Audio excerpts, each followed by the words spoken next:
Copyright disclaimer. Under Title 17 U.S.C. Section 107, allowance is made for fair use for purposes such as criticism, comment, news reporting, teaching, scholarship, and research. Fair use is permitted by copyright statute that might otherwise be infringing nonprofit, educational, or personal use, tips the balance in favor of fair use. Okay, you guys, this is from skepchick.org.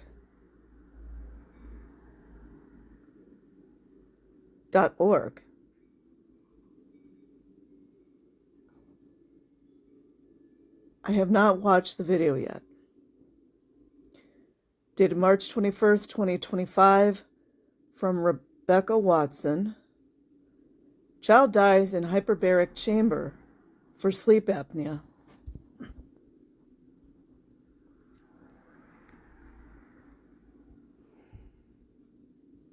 Transcript.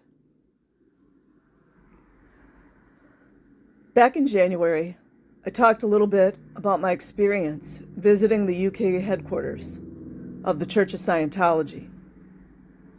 And here's what I said. I've been on this beat longer than you might realize. More than a decade ago, I had the opportunity to accompany my pal, writer John Ronson, to Scientology's annual gala at their British headquarters in West Sussex, where they presented an award to some quack who thought they had discovered the cure for autism. Or something. It was weird. I gave them a fake name just in case. When I filmed that, I couldn't quite remember what the quack's cure was.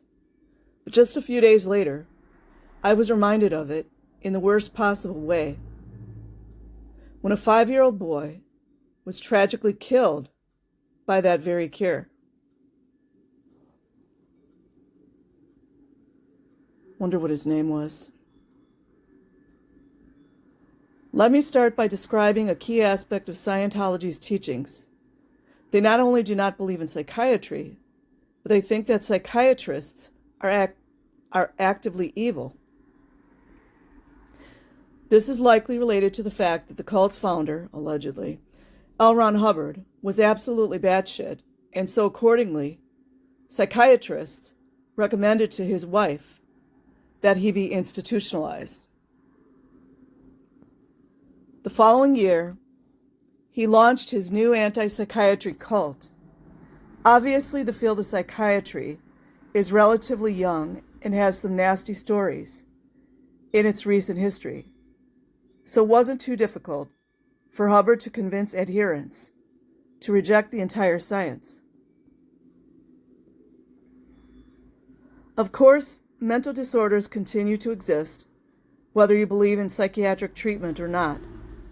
So Scientologists invented and popularized alternatives, like vitamins that do absolutely nothing to treat disorders as serious as schizophrenia. One famous case is Lisa McPherson, a 36-year-old Scientologist who was hospitalized after she took off all her clothes in the middle of a street following a minor car accident. Her fellow cult members removed her from the hospital to prevent her from seeing a psychiatrist. Wonder what their names were. And instead locked her away against her will. She was made to do the introspection rundown, in case nobody knows. Giving her supplements and sedatives to treat her apparent psychosis. They're going to make her, get rid of it. 17 days later, they dumped her at a hospital, dead from an apparent embolism. There's more to that. And it's on public record that the first cause of Lisa McPherson's death, the first death report, was from severe dehydration and malnutrition. And then, conveniently, the coroner was fair gamed to change the cause of death. So the Scientologists are always on the lookout for a new quack treatment. And about 15 years ago, they found a new one, which I got to see live on stage. A hyperbaric chamber. Can't help but think of Michael Jackson.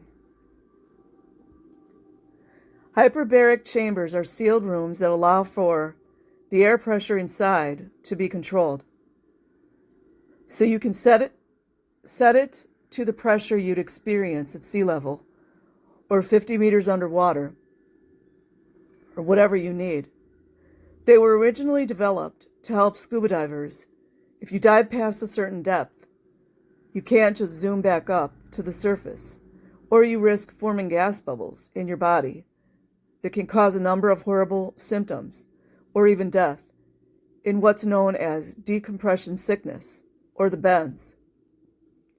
The diver who experiences this can be saved by shoving them into a hyperbaric chamber, where they can go back to the pressure they were at their deepest point underwater.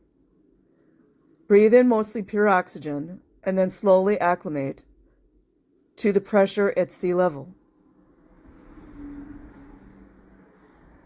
As a scuba diver, I find this entire discussion extremely icky, so I would like to move on now. Over the years, researchers have found that hyperbaric chambers can help with several disorders, like certain eye and ear issues, wounds that won't heal, and carbon monoxide poisoning. Unfortunately, in backwater countries like the United States, hyperbaric chambers haven't been well regulated, which allows snake oil salesmen to sell them as a magic cure-all to treat anything. And I really mean they sell them in every way it's possible to sell them. You can visit a day spa and buy a hyperbaric treatment for your lipidemia, or if you have about $5,000, you can just buy your own hyperbaric chamber to leave it in the garage and use it whenever you want.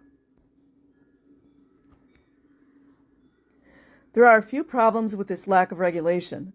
For a start, there's the same problem we see with every quack alternative treatment, which is that some people will forego real treatments for real illnesses to do this,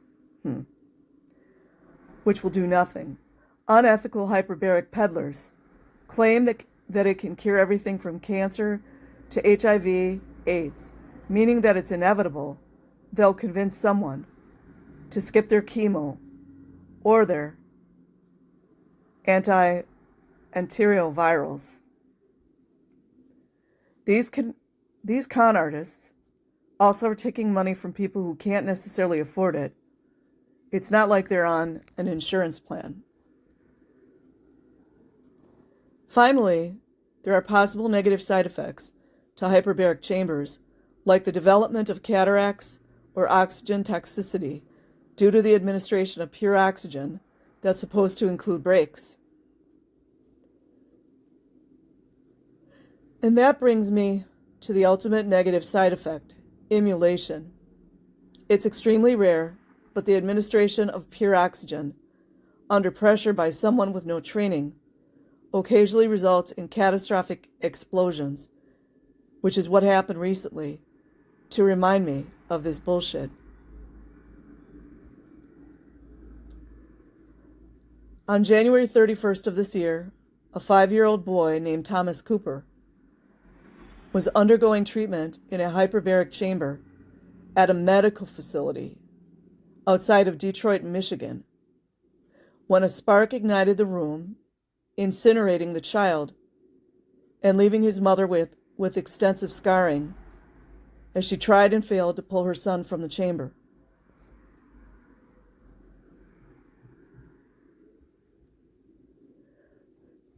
This would be a tragedy even if Thomas was undergoing treatment for a known condition that hyperbaric therapy treats.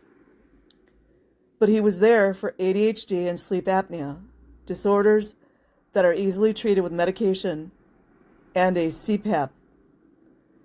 The facility, called the Oxford Center, still to this day lists dozens of disorders they treated, and it's truly an astonishing list. Anal fissures, cancer, cerebral palsy, dementia, diabetes, epilepsy, fetal alcohol syndrome, heart attack, Lyme disease, pancreatitis, Parkinson's, renal failure, spider bite, and of course, autism. Imagine that they're allowed to keep doing this. There's no evidence that hyperbaric therapy treats any of those conditions, but I'll just focus on autism because there have been a few studies on it.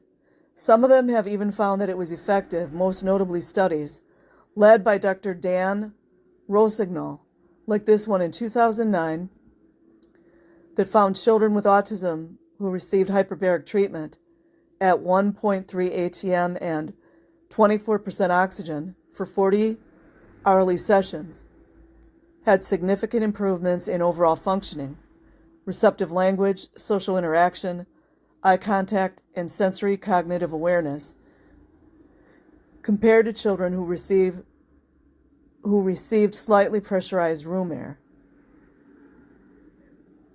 Unfortunately, Rossignol failed to institute proper controls.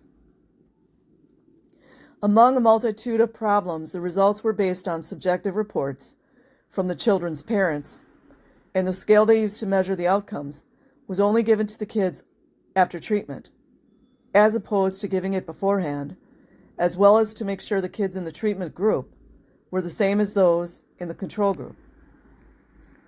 The sloppiness of the study is odd until you realize that Rossignol runs his own hyperbaric treatment center for children with autism.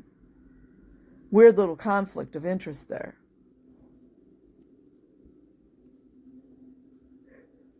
To date, no proper study has shown any evidence that hyperbaric therapy does anything for autistic kids or adults. There are a few more infuriating details to the story. First of all, there is an accreditation program for businesses that want to offer hyperbaric treatment through the Undersea and Hyperbaric Medical Society. But there are only a few in each state because, it costs money to get accredited, and con artists don't want to pay if they don't have to. Only 2 of 42 such facilities in Michigan have that accreditation. Instead of requiring this, the FDA simply puts the onus on the customer, the patient, to know when to seek out an accredited facility. Additionally, Michigan Attorney General has stated that Michigan law doesn't require any oversight over the use of hyperbaric chambers. According to USA Today, Nestle said her office doesn't have the authority to inspect all the facilities that provide hyperbaric oxygen therapy in the state to ensure they are safely in operation. Nestle can only inspect when there is enough probable cause that there are crimes being committed involving hyperbaric chambers. Hey guys, here's an idea. Let's make it a crime to stuff 5-year-olds into hyperbaric chambers to cure sleep apnea. And then let's look at the publicly available websites for these quack treatment centers and see them admitting it. And then inspect them to confirm that, and then put them in prison before they kill a kid. Just a thought. I will leave a link in the description box. Like and subscribe if you choose. Otherwise, have an amazing day or night wherever you are. Peace.